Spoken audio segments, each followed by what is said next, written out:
Hi friends, welcome to Ani's kitchen. ಗರಿ ಗರಿಯಾಗಿ ಯಾವ ಥರ ಪೂರಿ ಮಾಡ್ಬೋದು ಅಂತ ನಾನು ನಿಮ್ಗೆ ತೋರಿಸ್ತೀನಿ. ನೋಡಿ ಎಷ್ಟು ಸಾಫ್ಟಾಗಿದೆ. ಅದ್ರ ಜೊತೆಗೆ ಆಲೂ ಸಬ್ಜಿನೂ ಯಾವ ಥರ ಮಾಡೋದಂತ ನಾನು ತೋರಿಸ್ತೀನಿ. ಬನ್ನಿ.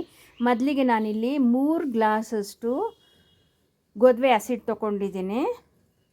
ಸೊ ಇದಕ್ಕೆ ನಾನಿವಾಗ 3 ಕಪ್ ತೊಗೊಂಡಿದ್ದೀನಿ. ಈ ಅಳತೆಯಲ್ಲೇ ನಾವು ಮಾಡ್ಕೊಳ್ಳೋಣ. ಸೊ 1 ಕಪ್ ಹಾಕ್ಕೊಂಡಿದ್ದೀನಿ. ಸೊ ನೆಕ್ಸ್ಟ್ ಇನ್ನೊಂದು ಕಪ್ಪು ಕೂಡ ಹಾಕ್ಕೊಳ್ಳೋಣ.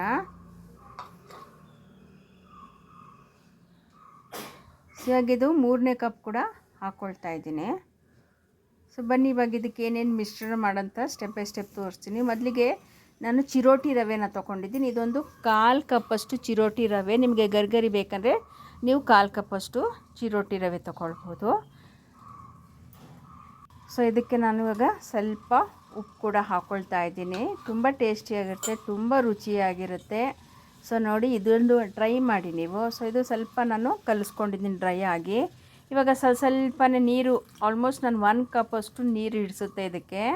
ಸೊ ಇವಾಗ ಚೆನ್ನಾಗಿ ಇದನ್ನು ನಾನು ಸ್ವಲ್ಪ ನೀರು ಹಾಕ್ಕೊಂಡು ಇದನ್ನು ಒಂದು ಅದಕ್ಕೆ ಗಟ್ಟಿಯಾಗಿ ಕಲಿಸ್ಕೋಬೇಕು ನಾವು ಯಾವತ್ತೂ. ಸೊ ಕನ್ಸಿಸ್ಟೆನ್ಸಿ ನೋಡ್ಕೊಳ್ಬೇಕು. ಸೊ ತುಂಬ ತೆಳು ಆಗಿಬಿಟ್ರು ನಿಮಗೆ ಸರಿಗಿರಲ್ಲ. ನೋಡಿ, ಈ ಥರ ಎಷ್ಟು ಗಟ್ಟಿಯಾಗಿರಬೇಕು. ಸೊ ಕ್ಲೀನಿಗೆ ಇವಾಗ ಸ್ವಲ್ಪ ಇದಕ್ಕೆ ನಾನಿವಾಗ ಎಣ್ಣೆನ ಹಚ್ಕೊಳ್ತೀನಿ. ಎಣ್ಣೆ ಹಾಕ್ಕೊಂಡು ಒಂದು 2-3 ಸಲ ಚೆನ್ನಾಗಿ ನಾದ್ಕೊಂಡ್ರೆ ನಿಮಗೆ ತುಂಬ ಸಾಫ್ಟ್ನೆಸ್ ಬರುತ್ತೆ. ಸೊ ಒಂದು 2-3 ಟೇಬಲ್ ಸ್ಪೂನಷ್ಟು ಎಣ್ಣೆ ಹಾಕ್ಕೊಂಡಿದ್ದೀನಿ. ಎಣ್ಣೆ ಹಾಕ್ಕೊಂಡು ಚೆನ್ನಾಗಿ ಈ ಥರ ಕಲಿಸ್ಕೊಳ್ತೀನಿ. ಸೊ ಕಲಿಸ್ಕೊಂಡು ನಾನು ಸ್ವಲ್ಪ ಹೊತ್ತು ಇಟ್ಬಿಡ್ತೀನಿ. ಅಟ್ಲೀಸ್ಟ್ ಒಂದು ಹಾಫ್ ಆನ್ ಅವರ್ ಇಟ್ಟರು ಆಯಿತು. ತುಂಬ ಸಾಫ್ಟ್ ಬರುತ್ತೆ. ಅಷ್ಟೊತ್ತು ನಾವು ಒಂದು ಪಲ್ಯ ಮಾಡ್ಕೊಂಡು ಬನ್ನಿ. ಇದಕ್ಕೆ ಏನೇನು ಸಾಮಗ್ರಿ ಅಂತಲೂ ಕೂಡ ನಾನು ಹೇಳ್ತೀನಿ. ಮೊದಲಿಗೆ ಈರುಳ್ಳಿ ತೊಗೊಂಡಿದ್ದೀನಿ, ಆಲೂಗಡ್ಡೆ ಬೇಯಿಸ್ಕೊಂಡಿದ್ದೀನಿ ಒಂದು 3. ಸೊ ಇದು ಫ್ಲೋರು, ಕಡಲೆ ಹಿಟ್ಟು ಕೂಡ ತೊಗೊಂಡಿದ್ದೀನಿ. ಸೊ ಬನ್ನಿ ಇವಾಗ ಯಾವ ಥರ ಮಾಡೋದಂತ. ಮೊದಲಿಗೆ ನಂದು ಒಂದು 2-3 ಟೇಬಲ್ ಸ್ಪೂನ್ ಎಣ್ಣೆ ಹಾಕ್ಕೊಂಡಿದ್ದೀನಿ. ಸಾಸಿವೆ 1 ಟೇಬಲ್ ಸ್ಪೂನಷ್ಟು ಸಾಸಿವೆ ಹಾಕ್ಕೊಂಡಿದ್ದೀನಿ. ಉದ್ದಿನ ಬೇಳೆ ಅದು ಕೂಡ 1 ಟೇಬಲ್ ಸ್ಪೂನಷ್ಟು ಹಾಕ್ಕೊಂಡಿದ್ದೀನಿ. ಕಡಲೆಬೇಳೆ ಕೂಡ ಅದು 1 ಟೇಬಲ್ ಸ್ಪೂನಷ್ಟು ಹಾಕ್ಕೊಂಡಿದ್ದೀನಿ. ಹಸಿಮೆಣ್ಸಿನ್ಕಾಯಿ ನಿಮ್ಗೆ ಯಾವ ಥರ ಬೇಕು, ನಾನು ಒಂದು 5 ಹಸಿಮೆಣ್ಸಿನ್ಕಾಯಿನ ತೊಗೊಂಡಿದ್ದೀನಿ ಇದಕ್ಕೆ. ಸೊ ಕರ್ಬೇವಿನ ಸೊಪ್ಪು ಕೂಡ ನಾನು ಇವಾಗಿಲ್ಲಿ ಹಾಕ್ಕೊಂಡಿದ್ದೀನಿ. ಸ್ವಲ್ಪ ಬನ್ನಿ ಫ್ರೈ ಮಾಡ್ಕೊಳ್ಳೋಣ. ಸೊ ಸ್ವಲ್ಪ ಫ್ರೈ ಆದಮೇಲೆ ನಾನಿವಾಗ ಈರುಳ್ಳಿ, ಸೊ ಇದಕ್ಕೆ ನಾನು ಒಂದು 3 ಈರುಳ್ಳಿ ತೊಗೊಂಡಿದ್ದೀನಿ. ನಿಮಗೆ ಜಾಸ್ತಿ ಈರುಳ್ಳಿ ಬೇಕಂದರೆ ನೀವು ಜಾಸ್ತಿ ಕೂಡ ತೊಗೊಳ್ಬೋದು. ಸೊ ಒಂದು ಚೆನ್ನಾಗಿ ಉದ್ದುದ್ದಾಗೂ ನೀವು ಕಟ್ ಮಾಡ್ಕೊಬೋದು. ನಾನಿಲ್ಲಿ ಸಣ್ಣದಾಗಿ ಹಾಕ್ಕೊಂಡಿದ್ದೀನಿ. ಅರ್ಶಿಣದ ಪುಡಿ 1 ಟೀ ಸ್ಪೂನಷ್ಟು ಹಾಕ್ಕೊಂಡಿದ್ದೀನಿ. ಸೊ ಬನ್ನಿ, ರುಚಿಗೆ ತಕ್ಕಷ್ಟು ಉಪ್ಪು ಕೂಡ ಹಾಕ್ಕೊಂಡಿದ್ದೀನಿ. ಸೊ ಚೆನ್ನಾಗಿ ನಾನು ಎಣ್ಣೆಯಲ್ಲಿ ಬಾಡಿಸ್ಕೊಳ್ತೀನಿ. ಈರುಳ್ಳಿ ಎಲ್ಲ ಸ್ವಲ್ಪ ಚೆನ್ನಾಗಿ ಒಂಥರ ಬ್ರೌನಿಷ್ ಆಗಬೇಕು. ಆವಾಗ ನಿಮಗೆ ಬಾಯಿಗೆ ಸಿಗೋದಿಲ್ಲ, ಇಲ್ಲಾಂದರೆ ಬಾಯಿಗೆ ಒಂಥರ ನಿಮಗೆ ಹಸಿ ವಾಸನೆ ಥರ ಇರುತ್ತೆ. ಆಲೂಗಡ್ಡೆ ಕೂಡ ನಿಮಗೆ ಜಾಸ್ತಿನೂ ಸ್ಮ್ಯಾಶ್ ಮಾಡಬೇಡಿ, ಸ್ವಲ್ಪ ದಪ್ಪ ಹಾಗೆ ಇರಲಿ. ಚೆನ್ನಾಗಿ ಕ್ಲೀನಿಗೆ ಬಾಯ್ಲ್ ಆಗಿದೆ ಇದನ್ನು ಅಷ್ಟೇ. ಕುಕ್ಕರಲ್ಲಿ ಒಂದು 3-4 ವಿಷಲ್ ಮಾಡಿದ್ರೆ ನಿಮಗೊಂದು ಮೀಡಿಯಮಲ್ಲಿ ನಿಮಗೆ ಬೆಂದಿರುತ್ತೆ. ಸೊ ಬನ್ನಿ, ಇವಾಗ ಈ ಆಲೂಗಡ್ಡೆ ನಾನು ಇವಾಗ ಏನು ಕಟ್ ಮಾಡ್ಕೊಂಡು ಇದು ಕೂಡ ಇದರಲ್ಲಿ ಹಾಕ್ಕೊಳ್ತಾ ಇದ್ದೀನಿ.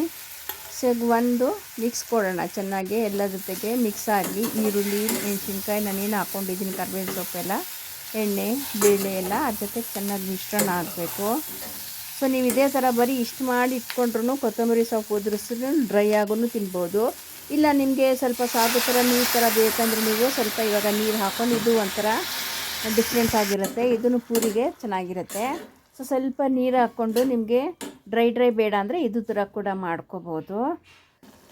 ಸೊ ಇವಾಗ ಏನಿಲ್ಲಿ ಬೇಸನ್ ಪೌಡ್ರ್ ಇಟ್ಕೊಂಡಿದ್ದೀನಿ, ಕಡಲೆ ಹಿಟ್ಟು, ಅದು ಸ್ವಲ್ಪ ಒಂದು 2 ಟೇಬಲ್ ಸ್ಪೂನಷ್ಟು ನೀರಲ್ಲಿ ಕಲಿಸ್ಕೊಂಡು ಅದು ಕೂಡ ಇದಕ್ಕೆ ಹಾಕ್ಕೊಂಡು ಕ್ಲೋಸ್ ಮಾಡಿ ಒಂದು 5 ನಿಮಿಷ ಅಷ್ಟು ಚೆನ್ನಾಗಿ ನಾನು ಕುಕ್ ಆಗಬೇಕಿದು.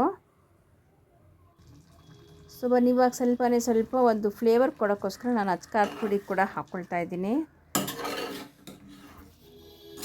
ಸೊ ಇದಕ್ಕೆ ಗೋಡಂಬಿ ಕೂಡ ನೀವು ಹಾಕ್ಕೊಳ್ಬೋದು. ನಾನು ಗೋಡಂಬಿ ಹಾಕಿಲ್ಲ ಇವತ್ತು. ಸೊ ಇದು ಆಲ್ಮೋಸ್ಟ್ ಆಗಿದೆ. ಇದಕ್ಕೆ ನಾನು ಕೊತ್ತಂಬರಿ ಸೊಪ್ಪು ಲಾಸ್ಟಲ್ಲಿ ಉದುರಿಸ್ಕೊಂಡು 1 ಮಿಕ್ಸು ಕೊಟ್ಟರೆ ನಿಮಗೆ ಇದೂ ಆಗಿದೆ. ಪಲ್ಯ ಕೂಡ ಹಾಕಿದೆ. ಸೊ ಬನ್ನಿ, ಇವಾಗ ನೋಡಿ ಎಷ್ಟು ಚೆನ್ನಾಗಿ ಸಾಫ್ಟಾಗಿ ನಾದಿದ್ದೀನಿ ನಾನು. ಸೊ ಇವಾಗ ಇದನ್ನು ಸ್ವಲ್ಪ ತೊಗೊಂಡು ಉಂಡೆ ಮಾಡ್ಕೊಳ್ಳೋಣ. ನೀವು ತುಂಬಾ ಸಣ್ಣ ಮಾಡಿಕೊಂಡ್ರೆ ತುಂಬ ಪೇಪರ್ ಥರ ಆಗಿಬಿಡುತ್ತೆ ನಿಮಗೆ. ಸೊ ಒಂದು ಅದಕ್ಕೆ ಸ್ವಲ್ಪ ದಪ್ಪದಾಗಿ ತೊಗೊಳ್ಬೇಕು. ಸೊ ಒಂದು ಮೀಡಿಯಮ್ ಇಷ್ಟು ತೊಗೊಂಡ್ರೆ ಆಯಿತು. ಹಾಕ್ಕೊಂಡು ನಿಮಗೆ ರೌಂಡಾಗಿ ಕ್ಲೀನಾಗೆ ಲಟ್ಟಿಸ್ಕೊಂಡು ಇಟ್ಕೊಳ್ಬೇಕು. ಸೊ ನೋಡಿ ಈ ಥರ ಕ್ಲೀನಿಗೆ ಹಸಿಟ್ಟೆಲ್ಲ ಹೋಗೋಷ್ಟರಲ್ಲಿ ನೀವು ಸ್ವಲ್ಪ ತೆಳುಗೆ ಲಾಸ್ಟಲ್ಲಿ ಮಾತ್ರ ಸ್ವಲ್ಪ ತೆಳು ಇದ್ದರೆ ನಿಮಗೆ ತುಂಬ ಚೆನ್ನಾಗಿ ಊದು ಬರುತ್ತೆ. ಸೊ ಎಣ್ಣೆ ಬಿಸಿಯಾಗಿದೆ ಇಲ್ಲ ಅಂತ ಚೆಕ್ ಮಾಡ್ಕೊಳ್ಳೋಣ. ಇಷ್ಟು ಹಸಿಟ್ಟು ಇಲ್ಲ ಏನಾದರೂ ಹಾಕಿ ನೋಡಿದ್ರೆ ನಿಮಗೆ ಗೊತ್ತಾಗುತ್ತೆ. ಸೊ ಅದು ಮೇಲೆ ಬಂದಿಲ್ಲ ಅಂದರೆ ಇನ್ನೂ ಆಗಿಲ್ಲ ಅಂತ ಅರ್ಥ.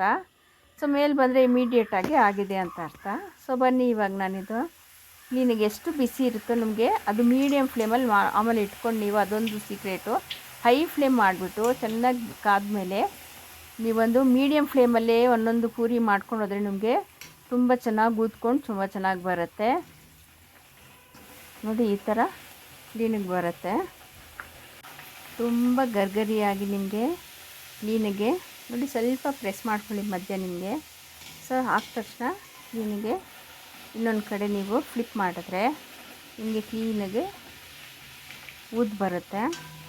ಸೊ ನಿಮಗೆ ಪೂರಿ ಊದಷ್ಟು ನಿಮಗೆ ತುಂಬ ಒಂಥರ ಕ್ರಿಸ್ಪಿನೆಸ್ಸು ಕೂಡ ಬರುತ್ತೆ, ತುಂಬ ಚೆನ್ನಾಗಿರುತ್ತೆ.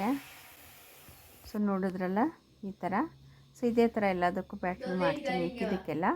ಸೊ ಇದು ತುಂಬ ಚೆನ್ನಾಗಿರುತ್ತೆ, ತುಂಬ ಟೇಸ್ಟಿಯಾಗಿರುತ್ತೆ. ಮನೇಲಿ ಕೂಡ ನೀವು ಮಾಡಿ ಮಕ್ಳಿಗೆ ಕೊಡ್ಬೋದು. ಸೊ ನೋಡಿ ಎಷ್ಟು ಸಾಫ್ಟ್ ಇದೆ ಅನ್ನೋಕ್ಕೋಸ್ಕರ ನಾನು ತೋರಿಸ್ತೀನಿ ನೋಡಿ ಕ್ಲೀನಾಗಿ. ಎಷ್ಟು ಗರ್ಗರಿಯಾಗೂ ಮಾಡ್ಬೋದು, ಗರ್ಗರಿಯಾಗಿರೋದು ಆಗಿದೆ. ಕೆಲವೆಲ್ಲ ಏನಾಗುತ್ತೆ ಮಧ್ಯೆ ಮಾತ್ರ ಕ್ಲೀನಾಗೆ ಆ ಕ್ರಿಸ್ಪಿನೆಸ್ ಬಂದಿರುತ್ತೆ. ಸೊ ಒಳಗಡೆ ಎಲ್ಲ ತುಂಬ ಸಾಫ್ಟಾಗಿರುತ್ತೆ. Thank you for watching.